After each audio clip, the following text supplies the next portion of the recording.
साथ रहकर घात करने वाली बात नीतीश कुमार आज भी तेजस्वी के साथ करते आए हैं।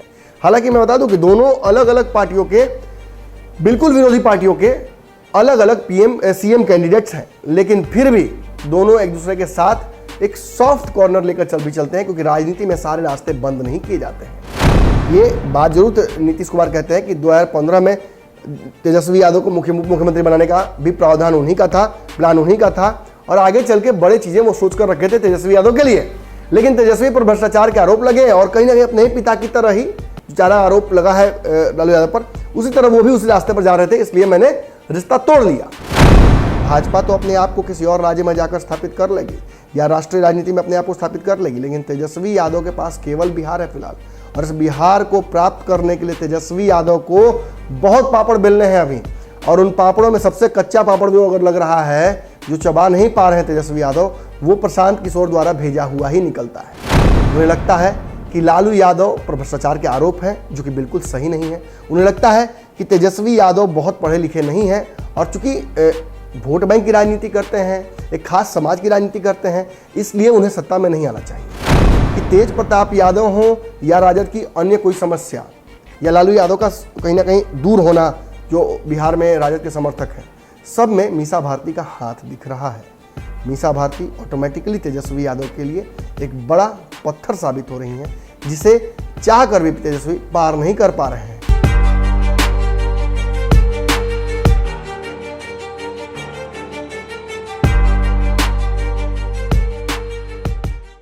ये नस्तरों का शहर है, नासूर से हैं हम। क्या करें, समस्याएं इतनी हो जाती हैं कि व्यक्ति चाह कर भी अपने रास्ते पर चल नहीं पाता है।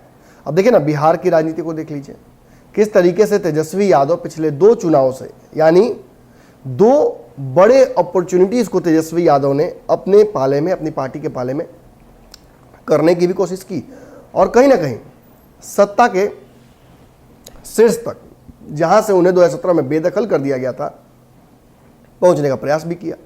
लेकिन एक व्यक्ति लगातार जो आगे बढ़ना चाह रहा है, उसके रास्ते में समस्याएं अनेक आ रही हैं।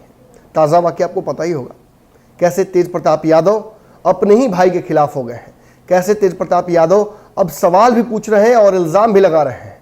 अगर सवाल तक ये सब कुछ ठीक रहता तो कोई बात नहीं थी, लेकिन जिस तरीके से इल्ज़ाम लगाए जा रहे हैं, ये भी तय मान लीजिए कि आने वाले समय में तेजस्वी यादव को सबसे ज़्यादा अगर चिंता किसी की करनी चाहिए तो वो तेज प्रताप यादव हैं। लालू यादव तो वैसे भी परेशान है, पार्टी के लोग उन्हें पार्टी से बाहर मानते हैं, लेकिन पार्टी के बाहर रहकर भी तेज प्रताप यादव पार्टी को परेशान कर देते हैं। अब देखिए कैसे हुआ, अब आज ही एनडीए के कार्यक्रम में वो चले गए। एनडीए के कार्यक्रम में गए ही नहीं, पूरे रंग में गए, और कहीं ना कहीं यह एहसास भी कराया लालू यादव को, तेजस्वी यादव को, जितने भी राजद के समर्थक हैं उन सबको, कि हम कहीं भी आ जा सकते हैं, और हमारा फिलहाल, चूंकि लोजपा के इस कार्यक्रम में उनके बहुत करीबी आकाश यादव मौजूद थे, तो यह स्पष्ट हो जाता है कि आने वाले समय में उनका रणनीति क्या है। दूसरी तरफ तेज प्रताप यादव ने फेसबुक पर पोस्ट करके यह भी स्पष्ट कर दिया कि वो बहुत खुश नहीं है राजद के क्रियाकलापों से, और तेजस्वी यादव पर तो उन्होंने आरोप भी लगा दिया कि महिलाएं आपको जीतने नहीं देंगी, अब आपका हिसाब करेंगी। यानी ये लड़ाई आगे बढ़ चुकी है, लेकिन इसके बावजूद मैं आपको यह कह रहा हूं कि तेजस्वी यादव के रास्ते में अगर कई समस्याएं हैं, तो उनमें से तेज प्रताप यादव सबसे छोटी समस्या है। उनसे बड़ी बड़ी समस्याएं उनके पास है। लेकिन इन समस्याओं को बताने से पहले आपका स्वागत पंचनामा में कर लेता हूं। जी हां, आप पंचनामा देख रहे हैं। यह पूर्व में भारत लाइव पर आया करता था, और अगर आप अभी भी भारत लाइव पर देख रहे हैं तो आप जमाने से बहुत पीछे हैं मालिक। एक नया चैनल बना है भारत लाइव का, जिसका नाम है पंचनामा, जिस पर शुद्धता पंचनामा आपको रोज मिलेगा। अगर आप पंचनामा के दर्शक हैं तो आपको केवल हमारे इस चैनल को सब्सक्राइब कर लेना है, और इस पर आपको खबरें पंचनामा की मिलती रहेंगी डेली डोज। अब शुरू करते हैं, विषय पर आते हैं। तेज प्रताप यादव से बड़ी समस्याएं तेजस्वी के रास्ते में कौन सी हैं, मैं एक एक समस्या बताऊंगा, और उन समस्याओं को आराम से आपको विश्लेषण करके कम समय में बताकर दूंगा कि कैसे तेजस्वी यादव को तेज प्रताप की चिंता छोड़कर इन बड़ी समस्याओं को देखना चाहिए। टोटल 4 समस्याएं हैं। इन समस्याओं की शुरुआत कर लेते हैं। सबसे बड़ी समस्या जो तेजस्वी यादव के रास्ते में है, उनके मुख्यमंत्री बनने में है, बिहार के सत्ता तक पहुंचने में है, वो कहीं ना कहीं खुद नीतीश कुमार है। जी हाँ, आप कहते हैं कि बहुत ऑब्वियस सी बात है, नीतीश कुमार तो उनके दुश्मन होंगे ही, लेकिन क्यों है नीतीश कुमार के साथ तेजस्वी के आने की संभावनाएं बन जाती हैं? भाजपा के साथ रिश्ते खराब होंगे तो नीतीश किसके साथ जाएंगे? ये सारे सवालात होते हैं। कई बार ऑफर दिया है तेजस्वी यादव को लेकर, नीतीश कुमार मोदी जी के दरवाजे पर गए थे और कहीं ना कहीं ये बात कहते भी हैं सदन में कि मेरे भाई समान मित्र का ये पुत्र है। कई बार दिख जाता है कि तेजस्वी यादव को लेकर नीतीश कुमार या तो इमोशनल हो जाते हैं या रास्ते खुले रखना चाहते हैं, लेकिन इसके बावजूद मैं कह रहा हूं कि नीतीश कुमार सबसे बड़े दुश्मन है तेजस्वी यादव के दुश्मन नंबर 1। कैसे? तेजस्वी यादव को 2017 में सत्ता से बाहर किसने किया था? ये बात जरूर नीतीश कुमार कहते हैं कि 2015 में तेजस्वी यादव को मुख्यमंत्री बनाने का भी प्रावधान उन्हीं का था, प्लान उन्हीं का था और आगे चल के बड़े चीजें वो सोच कर रखे थे तेजस्वी यादव के लिए। लेकिन तेजस्वी पर भ्रष्टाचार के आरोप लगे और कहीं ना कहीं अपने ही पिता की तरह ही जो चारा आरोप लगा है लालू यादव पर, उसी तरह वो भी उसी रास्ते पर जा रहे थे, इसलिए मैंने रिश्ता तोड़ लिया। तो 2017 में जो झटका तेजस्वी यादव को दिया नीतीश कुमार ने, वो अनएक्सपेक्टेड था और उसने तेजस्वी यादव को आज तक उभरने नहीं दिया। तो एक तरह से ये एक बड़ा झटका था और नीतीश कुमार की मंशा को भी दिखाता उनके प्रति। फिर 2019 में आपने देखा था, संभावनाएं ऐसी बनी थी कि तेजस्वी यादव नीतीश कुमार में पैचअप हो सकता था। रघुवंश प्रसाद ने प्रयास किया, कई दिग्गज नेताओं ने प्रयास किया, लेकिन तेजस्वी यादव के साथ आने को लेकर नीतीश कुमार ने स्पष्ट कर दिया कि वो तेजस्वी के साथ नहीं आ सकते हैं। हालांकि लालू यादव को लेकर उन्होंने हमेशा इस तरह की एक पॉजिटिव वाइब्स देते रहे ताकि लालू यादव के साथ रिश्ते खराब ना हो। जब जेल से लालू यादव निकले थे तब भी लालू यादव ने उन पर कोई टिप्पणी नहीं की और आज तक सार्वजनिक मंच से लालू यादव पर चुनाव में भी लालू यादव का नाम लेकर उन्होंने कुछ नहीं कहा। ये जरूर कहा कि जंगलराज था, ये जरूर कहते थे कि भ्रष्टाचार होता था, ये जरूर कहते थे कि कुशासन था, लेकिन कभी उन्होंने ये इस तरह से नहीं कहा कि लालू यादव इसके लिए सीधे जिम्मेवार थे। बात समझ में आ रही है? यानी जहां एक तरफ लालू यादव का नाम लेकर नीतीश कुमार अपनी राजनीति चमकाते हैं, वहीं दूसरी तरफ तेजस्वी यादव की राजनीति समाप्त करने के पीछे वो हाथ धोकर पड़े हुए हैं। इतना ही नहीं, एक बड़ी बात और जान लीजिए। तेजस्वी यादव को जब दिल्ली लेकर गए थे नीतीश कुमार और सामने कर दिया था कि जाओ जातिगत गणना पर तुम ही मीडिया को व्याख्यान करो और हम साथ हैं ये बताओ, इस बात को भी बहुत चालाकी से उन्होंने किया। उन्होंने तेजस्वी यादव को सामने करके उस बड़े वोट बैंक में ओबीसी के संधवानी करने की कोशिश की। जब लालू यादव तेजस्वी यादव को लेकर मंडल 2 की तरफ बढ़ रहे थे तो नीतीश ने इन संभावनाओं को समझते हुए और इसके कॉन्सिक्वेंसेस को समझते हुए अपने आप को भी उस गाड़ी में बिठा लिया। भले ही वो मन से राजद के साथ नहीं है, ना ही इस पूरे जो प्रयोजन है ओबीसी का उसमें है, लेकिन कहने के लिए और वोट लेने के लिए उन्होंने तेजस्वी यादव का साथ दे दिया। तो कहीं ना कहीं साथ रहकर घात करने वाली बात नीतीश कुमार आज भी तेजस्वी के साथ करते आए हैं।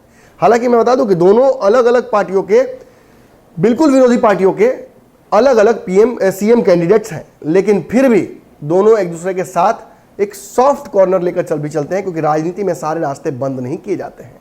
खासतौर पर नीतीश कुमार ने, क्योंकि तेजस्वी यादव ने तो एक बार रास्ते बंद करने की बात भी कही थी, लेकिन नीतीश कुमार ने कभी भी शुद्ध तौर पर यह नहीं कहा कि रास्ता बंद है। तो Nitish Kumar is enemy number 1 for Tejashwi Yadav. अब आगे बढ़ते हैं।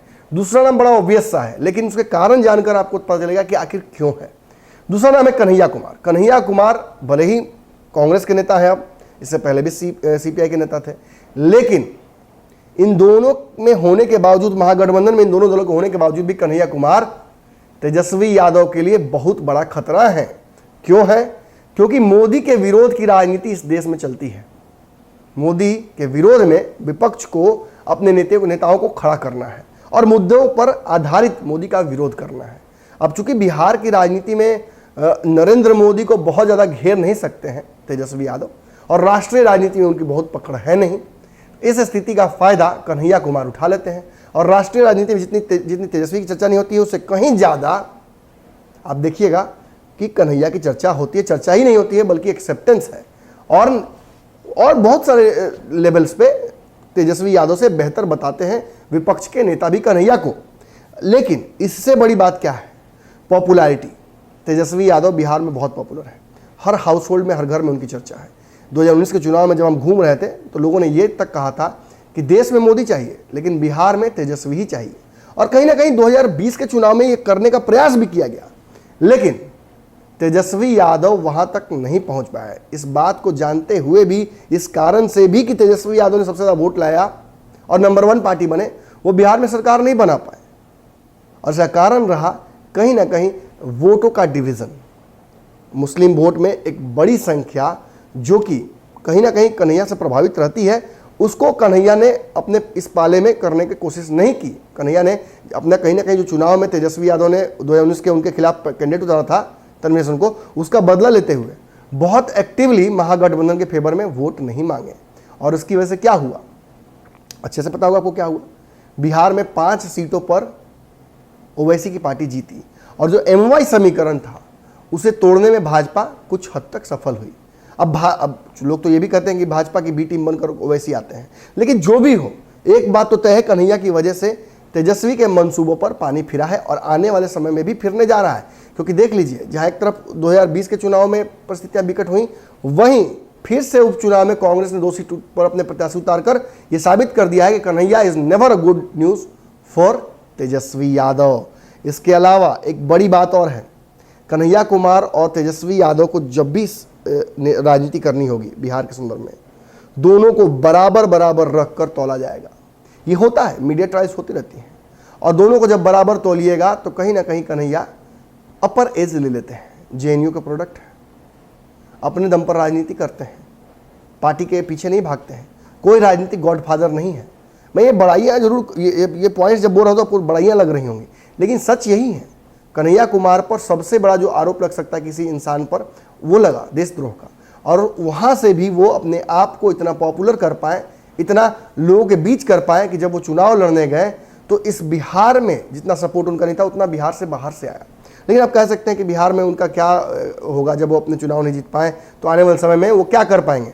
तो आपको पता होना चाहिए, बिहार में चुनाव कई लोग हारे हैं, सारे दिग्गज, आप खुद नाम लीजिए, मैं बताता चाहता हूँ कि वो हारे हैं। और ऐसी स्थिति में अगर पिछली बार तेज प्रताप यादव की भी स्थिति खराब थी, हसनपुर भागना पड़ा था उनको, तेजस्वी यादव की स्थिति बहुत खराब थी, बहुत मुश्किल से वो सीट निकल पाई है। अगर आप वहाँ के ग्राउंड रिपोर्ट्स को चुनाव में देखे होंगे तो लग नहीं रहा था कि वहाँ से बहुत आसानी से जीत पाएंगे तेजस्वी यादव। और इन सभी बातों को जब हम जोड़ते हैं तो समझ में आता है कि कन्हैया कुमार भी एक बहुत बड़े पत्थर हैं तेजस्वी के रास्ते के। अगले पत्थर की बात कर लेते हैं। मीसा भारती, कहा जाता है कि हमेशा अपना ही अपने लिए बड़ा घातक हो जाता है। मीसा भारती तेजस्वी की बड़ी बहन है, राखी बांधती हैं, जो लालू यादव की बहुत सारी बेटियां हैं उसमें से एक वो भी हैं। मीसा हमेशा से ही राजनीति में इंटरेस्टेड रही हैं और लालू यादव के परछाई के तौर पर वो राजनीति में रही हैं और इसका फ़ायदा भी उन्हें मिला है। लेकिन मीसा भारती को पार्टी ने राज्यसभा भेजा, मीसा भारती को पार्टी हर बार चुनाव लड़ाती है, लेकिन इन सब के बावजूद मीसा भारती की महत्वाकांक्षाएं हैं वो थमती नहीं है। लालू यादव को मीसा भारती ने कैसे हाईजैक कर रखा है ये तो आप बेहतर समझते हैं। तेज प्रताप यादव ने तो इसको लेकर चर्चा भी की और कहीं ना कहीं इसमें तेजस्वी की मौन स्वीकृति भी थी, क्योंकि तेज प्रताप से दूर रखना है लालू को। और ये सब बात जब एक जगह पर आती है तो समझ में आता है कि मीसा भारती तेजस्वी और लालू यादव के बीच में भी आ जाती हैं। और आपको पता होगा कैसे तेजस्वी यादव ने पिछले चुनाव में लालू यादव को बाहर कर दिया था सारे चुनाव प्रचार के जो सामग्री थी उसमें से, और मीसा भारती लेके उनकी तस्वीर घूम रही थी। तो कहीं ना कहीं लालू यादव के जो नेचुरल उत्तराधिकारी हैं वो तो अपने आप को मानती ही हैं। इसके अलावा राज्यसभा की सीट पर आज नहीं तो कल मीसा भारती को हटना होगा। ऐसी स्थिति में आगे की राजनीति भी करनी है। मीसा भारती चुनाव भी जीतना चाहती हैं और बड़े पदों पर भी जाना चाहती हैं। इसको लेकर रास्ता बन नहीं पा रहा है, क्योंकि राजद का बड़ा समीकरण बन नहीं पा रहा है और ऐसी स्थिति में बिहार में संभावनाएं बहुत सीमित हो जाती हैं। तो कहीं ना कहीं लालू यादव के विरासत को लेकर मीसा भारती तेजस्वी से ही लड़ना पड़ जाता है उन्हें बार बार। और ये भले ही पर्दे के सामने दिखता नहीं है, लेकिन पर्दे के पीछे ये मनमुटाव जारी है। कई बार ऐसी खबरें भी आई हैं कि तेजस्वी यादव के जो दोनों मामा लोग हैं वो मीसा भारती के संपर्क में हैं। कई बार ये तो बातें सामने सार्वजनिक तौर पर आई हैं। आज भी कहीं ना कहीं तेज प्रताप यादव ने जो एक बड़ा मुद्दा उठाया है कि महिलाएं राजद को वोट क्यों दे, महिलाओं के साथ अन्याय किया गया है, महिलाएं जवाब देंगी राजद को, तेजस्वी यादव को, वो क्यों दिया है? क्योंकि मीसा भारती के साथ कहा जाता है कि बहुत अच्छी ट्यूनिंग है तेज प्रताप यादव की, लेकिन तेजस्वी की ट्यूनिंग वैसी नहीं है। और इन परिप्रेक्ष्यों को जब एक साथ आप जोड़ते हैं, जब मीसा भारती चुनाव लड़ने गई थी तो भाई वीरेंद्र को जिस तरीके से औकात याद दिलाई थी तेज प्रताप यादव ने, वो भी आपको याद होगा। तो इन सारे समस्याओं को जब एक साथ आप करते हैं और सारे पॉइंट्स को मीसा भारती के जब एक साथ करते हैं तो आपको समझ में आ जाता है कि तेज प्रताप यादव हो या राजद की अन्य कोई समस्या, या लालू यादव का कहीं ना कहीं दूर होना, जो बिहार में राजद के समर्थक हैं, सब में मीसा भारती का हाथ दिख रहा है। मीसा भारती ऑटोमेटिकली तेजस्वी यादव के लिए एक बड़ा पत्थर साबित हो रही हैं, जिसे चाह कर भी तेजस्वी पार नहीं कर पा रहे हैं। तेज प्रताप की तरह उन्हें पार्टी से बाहर करके भी कोई फायदा नहीं होगा, या उन्हें तेज प्रताप की तरह वो ऐसे भी नहीं है वैसे भी नहीं है कि वो पार्टी छोड़कर चली जाए और तेजस्वी के लिए रास्ता छोड़ दे और अपनी धुन में मगन हो जाए। तो एक बड़ी बात यहाँ है कि मीसा भारती भले ही उनकी बहन हो, लेकिन एक समस्या क्रिएट कर देती हैं। इसके बाद में जो चौथा नाम लेने जा रहा हूँ, इस शख्स के बारे में आपको नहीं पता होगा, आप नहीं जानते होंगे कि तेजस्वी यादव का यह दुश्मन है। आपने अपने जहन में कहीं सोचा भी नहीं होगा। तेजस्वी यादव का एनिमी नंबर 1 शायद नीतीश, कन्हैया या मीसा नहीं है, न तेज प्रताप ही है। मुझे लगता है कि कन्हैया कुमार और तेज प्रताप यादव तेजस्वी से लड़ सकते हैं, लेकिन चूंकि वोट बैंक बहुत बड़ा है लालू यादव का और वो उत्तराधिकारी के तौर पर तेजस्वी को मिलता है, तो इस वोट बैंक में कोई सेंधमारी बहुत बड़ी नहीं कर सकता है तेजस्वी यादव को डैमेज करने लायक। लेकिन हाँ, सत्ता से दूर रखा जा सकता है, और ये सत्ता से दूर रखने वाला जो खेल है, ये सबसे बड़ा इस देश में कोई कर रहा है अभी फिलहाल, तो वो है प्रशांत किशोर। प्रशांत किशोर ने बहुत चालाकी से नीतीश कुमार को सत्ता से दूर रखने की कोशिश की। नरेंद्र मोदी के खिलाफ किस तरीके की रणनीति लेकर पूरे विदेश में उतरे हुए हैं वो आप अच्छे जानते हैं। पंजाब में उनकी धमक है, महाराष्ट्र में उन्होंने भाजपा को रोका, अंतिम समय में रोक लिया। उन्होंने बंगाल में लाख प्रयास किया भाजपा ने, फिर भी उन्होंने भाजपा को सत्ता में आने से रोका। ये सारी संभावनाएं प्रशांत किशोर क्रिएट करते हैं रीजनल हाइपर लोकल पॉलिटिक्स और हाइपर लोकल इक्वेशंस को सेट करके। राजनीति में आंकड़ा सबसे बड़ा बात हो गया है। पहले वोट बैंक हुआ करता था, अब आंकड़ों पर सारा खेल होता है। प्रशांत किशोर एक एक सीट पर तय कर देते हैं कि कैसे किस पार्टी को, किस जाति के प्रत्याशी को उतारना चाहिए, और उसके खिलाफ फील्डिंग करके दूसरी पार्टी से भी प्रत्याशी उतरवा देते हैं, ताकि प्रशांत किशोर जिसे चाहें जीत उसी की हो। बात समझ में आ रही है? प्रशांत किशोर कभी भी राजद के साथ नहीं दिखे। जब महागठबंधन की सरकार बनी तो आपको याद होगा, उन्होंने एक ट्वीट किया था नीतीश कुमार के अकाउंट से। वो ट्वीट क्या था? चंदन विष व्यापत रहे नहीं, लिप्तत रहस भुजंग। यानी लालू यादव को उन्होंने सांप बता दिया था और नीतीश कुमार को चंदन बता दिया था। बाद में जब रिश्ते उनके भाजपा से खराब हुए तो वो चाहते थे कि नीतीश कुमार भाजपा से भी रिश्ते अच्छे नहीं रखें, लेकिन 2017 में मजबूरियां थी नीतीश कुमार की, वो भाजपा के साथ आए और प्रशांत किशोर आरसीपी सिंह के बीच जो टकराव हुआ भाजपा के मुद्दे पर, उसके बाद वो बाहर हो गए और अलग भी हो गए। लेकिन बंगाल चुनाव के बाद तेजस्वी ये स्पष्ट कर दिया प्रशांत किशोर ने कि वो बिहार आकर बिहार की राजनीति ही नहीं करेंगे, बल्कि नीतीश के साथ भी संभावनाएं बन सकती हैं। फिलहाल कांग्रेस में कन्हैया कुमार की एंट्री की भी मुहर प्रशांत किशोर नहीं लगाई है, और आने वाले समय में नीतीश कुमार को लेकर एक ऐसी रणनीति भी बना रहे हैं जिसमें ना तो तेजस्वी हो और ना ही भाजपा हो। यानी भाजपा तो अपने आप को किसी और राज्य में जाकर स्थापित कर लेगी या राष्ट्रीय राजनीति में अपने आप को स्थापित कर लेगी, लेकिन तेजस्वी यादव के पास केवल बिहार है फिलहाल, और इस बिहार को प्राप्त करने के लिए तेजस्वी यादव को बहुत पापड़ बेलने हैं अभी। और उन पापड़ों में सबसे कच्चा पापड़ जो अगर लग रहा है, जो चबा नहीं पा रहे हैं तेजस्वी यादव, वो प्रशांत किशोर द्वारा भेजा हुआ ही निकलता है। चाहे पप्पू यादव हो, चाहे तेजस्वी की महत्वाकांक्षाएं हो, उन तक नहीं पहुंच पाना, पर्दे के पीछे प्रशांत किशोर का हाथ जरूर नजर आ रहा है। मुझे याद है जो एक बड़ी डीएनए को लेकर रैली हुई थी, जिस रैली में मुझे याद है कि बहुत सारे बात नीतीश कुमार ने कहा था कि सीधे तौर पर वो जो डेटा था, वो आंकड़े थे, वो जो स्कीम थी, वो प्रशांत किशोर ने बनाई थी। लालू यादव को ये बहुत पसंद नहीं आया था, लेकिन लालू यादव और प्रशांत किशोर के मनमुटाव की खबरें सार्वजनिक होने लगी। फिर जब सरकार जीत कर आई और जब नीतीश का शपथ ग्रहण हुआ और पूरे देश से बड़े बड़े नेताओं को बुलाया गया मोदी विरोध के, उस मंच पर लालू यादव और प्रशांत किशोर पहली बार एक साथ एक जगह दिखे। दोनों मिले भी थे, तस्वीर मैं चाहूंगा कि जरूर लगा दिया जाए यहाँ पर, और लगा था कि सब कुछ ठीक हो गया। लेकिन प्रशांत किशोर कभी भी तेजस्वी यादव को, लालू यादव को बिहार की राजनीति में समर्थन करने के पक्ष में नहीं थे। उन्हें लगता है कि लालू यादव पर भ्रष्टाचार के आरोप हैं, जो कि बिल्कुल सही नहीं है। उन्हें लगता है कि तेजस्वी यादव बहुत पढ़े लिखे नहीं हैं, और चूंकि वोट बैंक की राजनीति करते हैं, एक खास समाज की राजनीति करते हैं, इसलिए उन्हें सत्ता में नहीं आना चाहिए। और इसके कारण उन्होंने पिछले चुनाव में चिराग पासवान को सामने लाया, फिर उन्होंने कन्हैया पर अब दाव लगाना शुरू किया, और इन सब के पीछे प्रशांत किशोर की रणनीतियां हैं।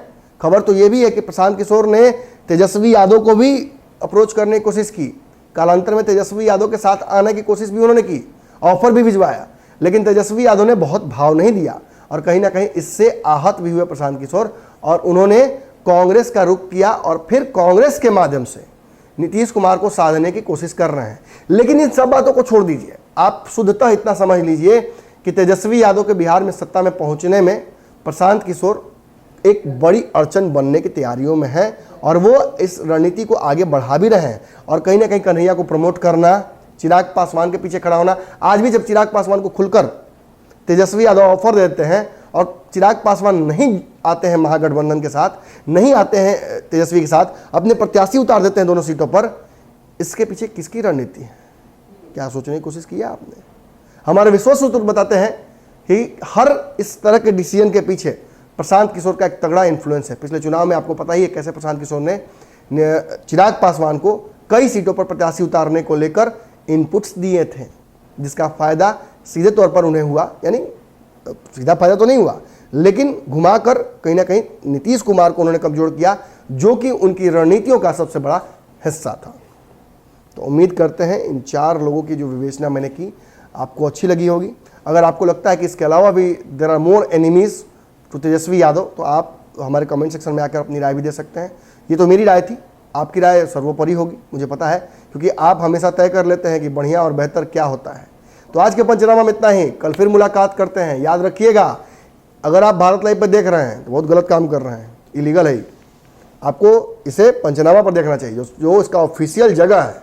पहरेसी मत कीजिए। और जो मैंने शेर कहा था उसे एक बार फिर से रिपीट करना चाहूँगा, ये नस्तरों का शहर है, नासूर से हैं हम। धन्यवाद।